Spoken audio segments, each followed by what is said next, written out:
So this is the Anbernic RG Rotate. When I first got this in, I thought it was going to be this weird little retro gaming handheld. But over the last week or so, I started using it more as a dedicated audio player, just because it's so small and pocketable. So I thought it would be interesting to delve into that side of things, as I know a lot of you are looking at this device for this particular use case. The question is it any good as an audio player? Because the promos have definitely pushed that angle.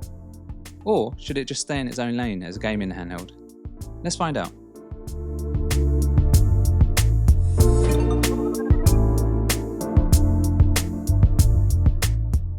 So straight out the box, it's running Android 12. And software-wise, you have this built-in music app, which is fine. It works, but it's pretty bare bones. Then there's the Casio player, which is visually much better. This is the one Anbernic have been using all over their promo stuff. And with this, you have a lovely cassette theme, tons of cassette options for you to play around with. There's a VU meter as well. And overall, it's a really nice and smooth interface. Now, if you want something that's just as nostalgic, there's also this. It's called SquarePod, which basically gives you this really clean iPod-style UI. I believe it was built by one guy too. Shout out to you, you absolute legend. And honestly, this app alone completely changes the whole feeling of the RG Rotate. It's obviously pulling on the old nostalgia heartstrings, there's no doubt about that.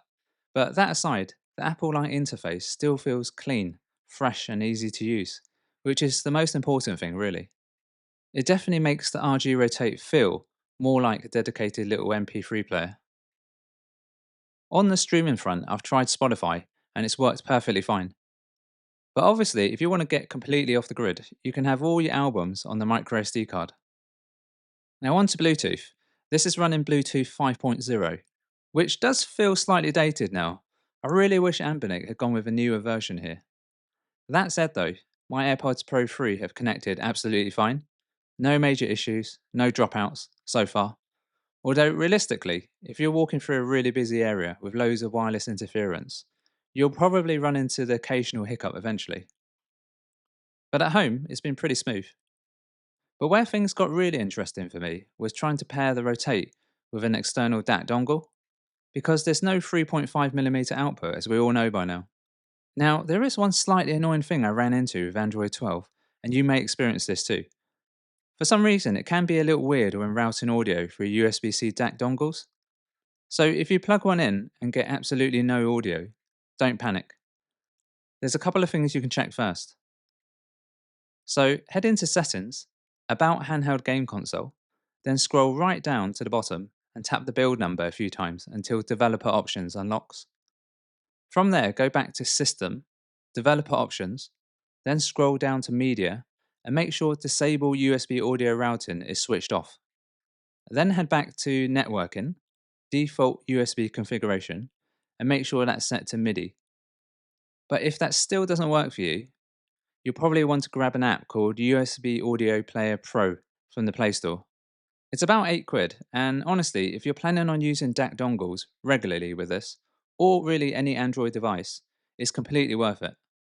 What it basically does is bypass Android's internal audio system and route audio directly through the DAC itself.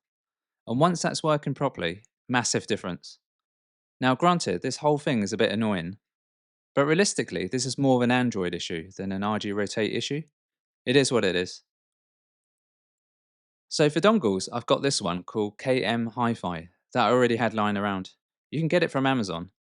It plays nicely with the RG Rotate and you get a really nice balanced tuning, loads of clarity, nice soundstage, and a surprisingly solid bass response as well. Also, not sure if you can relate, but there's just something so satisfying about clicking in a wired pair of earphones. The sound of it, the feel of the wire. Yeah, I'm having a moment. Now naturally, I also tried full-size headphones too. These are the Sennheiser HD 660S2. Incredible cans by the way. And yeah, the Rotate by itself absolutely cannot power these properly. Even with the dongle, it still struggles a bit. And that's because you're not getting sufficient power from the USB-C port. Now the truth is, and I know a lot of you complained about this one, even if Anbernic did give us a 3.5mm jack, I'm pretty sure the internal DAC and audio circuitry is going to be average at best. So this is one we can't win really. Still though, in this current setup, for IEMs like this, totally fine. And another thing I weirdly enjoy doing is using the RG Rotate almost like a little music hub next to my speakers. Instead of draining my phone battery all day, with this I can just leave it connected as a dedicated source device. Best part is, no advertisements, no interruptions, you're not dependent on Wi Fi, it's all offline. And honestly, it works way better than I expected like this. I think this is my favourite way to use this device at home. And overall, this whole thing has been such a weirdly enjoyable experience because the RG Rotate isn't the best retro handheld, and it definitely isn't the best music player. But there's just something about combining those two worlds together that just feels a bit odd and really cool.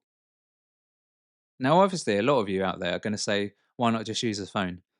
Well, personally, I like having separate items for each purpose rather than relying on a phone for everything. So that means a dedicated camera, a dedicated gaming handheld, and a dedicated audio player. Now, while this experiment has been fun, long term, I don't think the RG Rotate is going to make the spot for my dedicated MP3 player. It sounds fantastic with the DAC dongle, don't get me wrong. It's just that I found something smaller that sounds better, and it's just easier to carry around. So I'm using this Snow Sky Echo Nano that just came out, and this thing is beautiful. Solid build quality, cool OLED display, peak 2000s design, and most importantly, it has one singular job: play music. And it does it amazingly well. It's a fantastic pairing with these earphones actually. Maybe I'll do a video on this soon. Not sure yet. The RG Rotate has been absolutely fine for audio in a pinch, but for me it's best used as a gaming handheld at the end of the day. Maybe one day we'll get lucky and someone makes a small gaming handheld that has great audio guts, a 3.5mm jack, and sounds great. Hey, we can dream, can't we? But the RG Rotate definitely has personality, and I know that sounds like a weird thing to say about a piece of tech, but so many modern devices just feel a bit sterile now. Whereas this, it feels fun, like an actual little gadget again. And honestly, I think that's partly why dedicated MP3 players are starting to make a bit of a comeback. Because people miss devices that do one thing really well. Something separate from the constant noise of their phone. You just press play and switch off for a bit.